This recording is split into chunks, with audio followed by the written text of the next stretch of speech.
नमस्कार दोस्तों, स्वागत है आपका आपके अपने YouTube चैनल दीपक रचित कथा में। मित्रों, क्या आपको पता है गोमाता ने समस्त स्त्रियों को ऐसा कौन सा श्राप दिया था जिसकी वजह से आज तक समस्त नारी जाति व श्राप भोगना पड़ रहा है।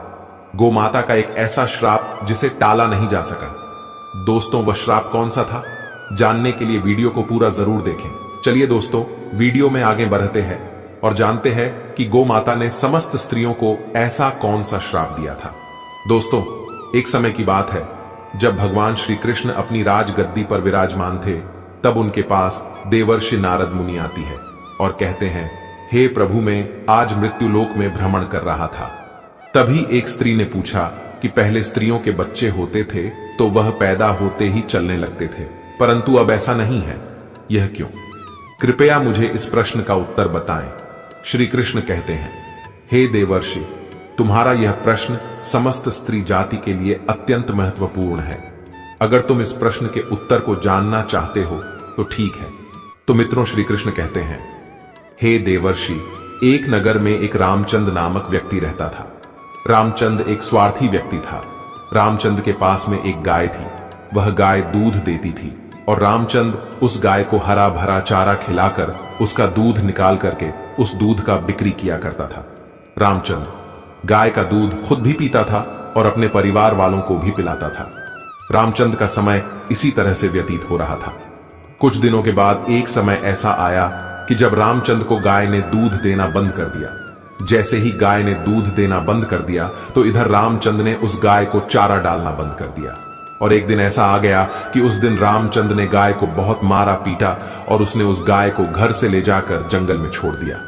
बेचारी अकेली जंगल में इधर उधर घूमती फिरती है और एक दिन जंगल में बने एक मंदिर के पास में पहुंचती है और भगवान से विनती करते हुए कहती है, हे भगवान, मैं आपसे यह नीति करती हूं कि हमें गाय की योनि में डालकर कितना गलत काम किया है। वह गाय आगे कहती है, जब तक मैं दूध देती रही तब तक उस व्यक्ति ने मुझे अपने घर पर रखा, हरा भरा चारा खिलाया।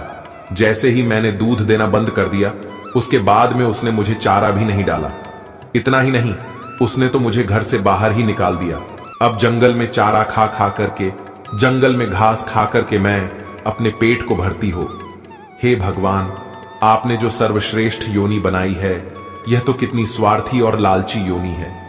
श्री कृष्ण कहते हैं, जब भी वह गाय रामचंद के द्वार पर आ जाती है तो रामचंद ने लाठी लेकर के उस गाय को जंगल की तरफ, खेतों की तरफ भागा करके आता है। धीरे धीरे जब वह गाय एक दिन गर्भवती हो जाती है तो अब जैसे ही 3-4 महीने का गर्भ हुआ है तो उसी जंगल से एक स्त्री गुजर रही थी। उस स्त्री ने जैसे ही उस गाय को देखा, उसने मन में सोचा कि यह गाय तो गर्भवती है, मैं एक काम करती है, इस गाय को मैं पाल लेती हूं। लेकिन जैसे ही वह स्त्री उस गाय को पकड़ने के लिए अपने पति को बुलाने के लिए जाती है और जब तक उसका पति वहां पर आता है तब तक वह गाय वहां से चली जाती है। धीरे धीरे और समय व्यतीत होता गया। श्री कृष्ण कहते हैं, हे देवर्षि, जब उस गाय के प्रसव का समय नजदीक आ गया तब वह एकांत जंगल में सुरक्षित जगह पर जाकर के उस गाय ने, जैसे ही उसने दूर से देखा कि एक गाय ने अपना बच्चा जन्म दिया हुआ है, तब वह स्त्री उसके पास गई और उसने ध्यान से उस गाय को देखा तो बोली कि अरे, यह तो वही गाय है, इस गाय ने तो बछड़ा दे ही दिया, चलो अच्छा हुआ।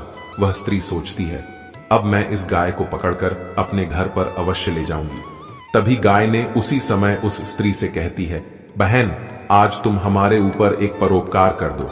यह मेंढरा जो बच्चा है, यह पीछे पड़ा हुआ है, इसे उठाकर कि तुम मेरी गर्दन के ऊपर रख दो, मैं अपने बच्चे को लेकर की किसी सुरक्षित जगह पर चली जाऊंगी। श्री कृष्ण कहते हैं, हे देवर्षि, लेकिन जैसे ही उस स्त्री ने गाय की बात सुनी तो बहुत बहुत जोर जोर से हंसने लगी और कहने लगी, तुम्हारा बच्चा इतना गंदा है, इतनी गंदगी में पड़ा है, मैं तुम्हारे बच्चे को उठा करके तुम्हारे कंधे पर क्यों रखूं? जैसे ही उस स्त्री ने उस गाय का बहुत मजाक बनाया, उस समय गाय बेचारी असहाय थी, वह अपने बच्चे को उठा नहीं सकती थी। श्री कृष्ण कहते हैं कि हे देवर्षि, गाय ने श्राप दे दिया। उसने श्राप देते हुए कहा कि जाओ, आज तुम्हारा बच्चा जन्म लेने के बाद तुरंत चलने लगता है, लेकिन आज मैं श्राप देती हूं, तुम्हारा बच्चा जन्म लेने की 10 महीने बाद ही अपने पैरों पर चलने लायक होगा। और जो यह मेरा बच्चा आज चल नहीं पा रहा है और यह आज के बाद पैदा होते ही बहुत जल्द अपने पैरों पर चलने लायक हो जाएगा।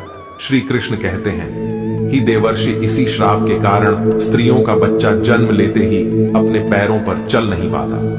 दोस्तों, सतयुग में सुखदेव पैदा होने के तुरंत बाद ही अपने पैरों पर चलने लगे थे और वेद व्यास भी जन्म लेने के तुरंत ही बाद अपने पैरों पर चलने लगे थे। यह बात तो सतयुग की थी, लेकिन कलयुग में ऐसा नहीं है। कलयुग में बच्चे को अपने पैरों पर चलने के लिए कम से कम 9 से 10 महीने लग जाते।